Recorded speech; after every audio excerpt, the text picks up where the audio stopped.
Shri prince Shivaji Maratha boarding house संस्थेच्या new college या शाखेच्या नवीन 11 मजली इमारत बांधकामाचा भूमिपूजन समारंभ पालकमंत्री हसन मुश्रीफ यांच्या हस्ते पार पडला।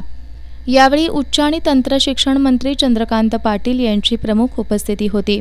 माजी आमदार मालोजीराजे कार्यक्रमाच्या अध्यक्षस्थानी होते। यावेळी बोलताना उच्च आणि तंत्र शिक्षण मंत्री चंद्रकांत पाटील यांनी नवीन शैक्षणिक धोरणाविषयी माहिती देत जग भारताकडे कौशल्य आणि ज्ञान असणारा देश म्हणून पाहत आहे, त्यामुळे येत्या काळात तरुण-तरुणींना मोठ्या संधी असल्याचं त्यांनी सांगितलं।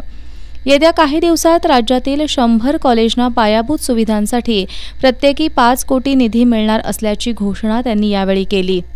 माजी आमदार मालोजीराजे छत्रपती यांनी महाराष्ट्रात शिक्षण क्षेत्रात एक दर्जा निर्माण करणारी आणि दर्जेदार शिक्षण देणारी न्यू कॉलेज ही अग्रगण्य संस्था असल्याचं सांगितलं।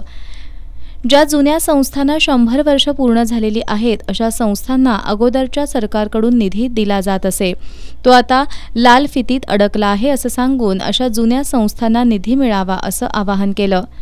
पालकमंत्री हसन मुश्रीफ यांनी यावेळी बोलताना खाजगी संस्थेला शासनाकडून निधी उपलब्ध करून देता येत नसला तरी राज्यसभा खासदारांच्या माध्यमातून इमारत बांधकामासाठी 50 लाख रुपये देण्याची ग्वाही दिली।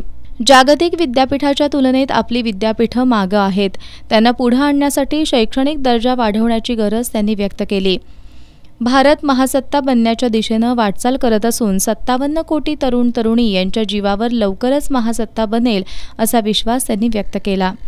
यावेळी माजी आमदार सुरेश साळोखे, श्री प्रिन्स शिवाजी मराठा बोर्डिंग हाऊसचे अध्यक्ष DG Borade, chairman doctor KG Patil, प्राचार्य VN पाटील, BG किल्लेदार, वैभव नायकवडी, डॉक्टर BN पाटील, माजी महापौर Sai Kharade, SJ metal, RD Dhamkale यांच्यासह आजी माजी विद्यार्थी मोठ्या संख्येनं उपस्थित होते।